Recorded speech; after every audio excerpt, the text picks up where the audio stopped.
Hello, my loves. Thank you so much for joining me here today. If you're new, I'm Amanda. Welcome to the channel where we are all about shattering the mental health stigma.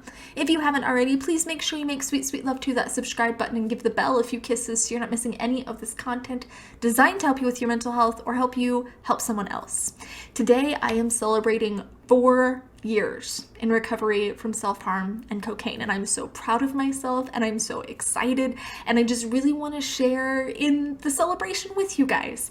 But I also want to share some of the insights that I really wish someone would have told me back on day one, because those first couple of weeks are really brutal. And nobody tells you that even 4 years later, you can still be having days where the cravings kick in so bad that you think if you don't give in to them, your head's going to explode and your world's going to end and everything's going to turn to dust. So these are some of the things I wish someone would have told me back in the beginning, or sometimes the things that I wish people would remind me of. Number one is know that I have absolutely nothing that you don't.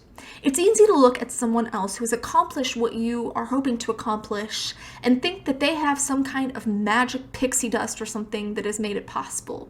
This is a deflection.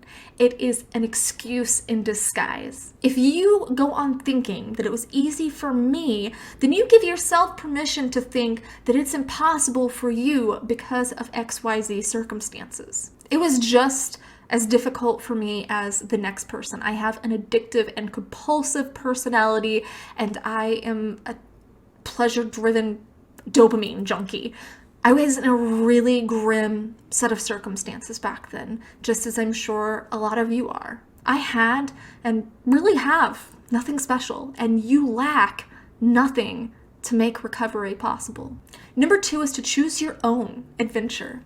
There is no specific set path to recovery. Mine was inspired when I met Mike Shinoda of Linkin Park, and I knew that I had to heal. There was no other option. There was no room for failure. I had to heal, and I knew that in my heart, and I cold turkeyed both cocaine and self-harm. Some people find a reduction over abstinence approach to be more effective for them. And it's worth noting that some addictions can't be cold turkeyed. It can be quite dangerous to cold turkey some addictions.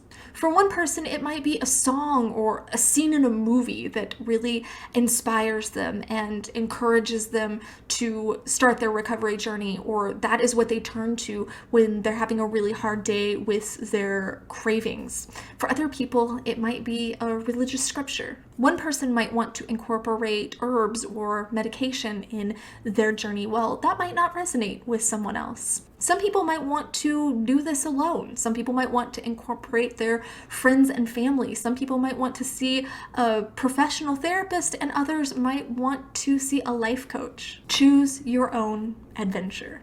Number three is accept that your entire life might have to change. First of all, let go of the idea that recovery means getting back to your old self, because that person does not exist anymore. Recovery isn't returning to yourself, it's reinventing yourself. With that being said, recovery isn't accomplished with the decision to stop using or to stop engaging in that addictive behavior. You have to create a new life that makes it easier for you to not succumb to your addiction.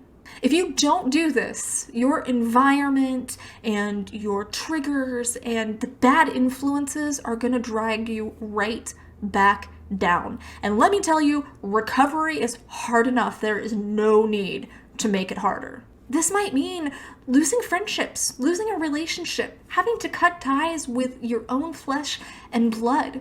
It might mean having to find a new job, having to avoid certain places, having to get rid of things in your environment that are going to be visual triggers for you.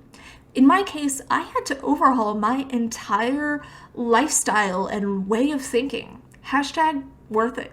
Number four is to have a conversation with your shadow right out the gate, because that darkness that led you to feeling like you needed a vice in the first place is not going to like the fact that you want to go into recovery, and it's not going to be nice about it. It's going to tell you that you're weak, that you're worthless, that now's not the right time, that you deserve to suffer, that you need it, that you can't live without it, that you can't manage your life without this vice. It's going to tell you that cravings mean you're crazy and that any relapse means that you're a failure. Am I missing anything here? Acknowledge the presence of this voice up front and then tell it you already know all the ammo that it's going to use against you, and it has no power over you at that point. If you already know going into it all of the things, all of the lies that this voice is going to tell you, it takes a lot of its power away. Look, I'm not afraid of your shadow. I'm not afraid of your past. I'm not afraid of your story. I'm not afraid of your experience, because I understand that we've all done things that we look back and think, I probably shouldn't have done that. Or we get into things that didn't serve us or served us at the time, but then we outgrow them. And that's kind of what I look back and think of my addictions as. They served their purpose at the time, but now I know better. And when I know better, I do better.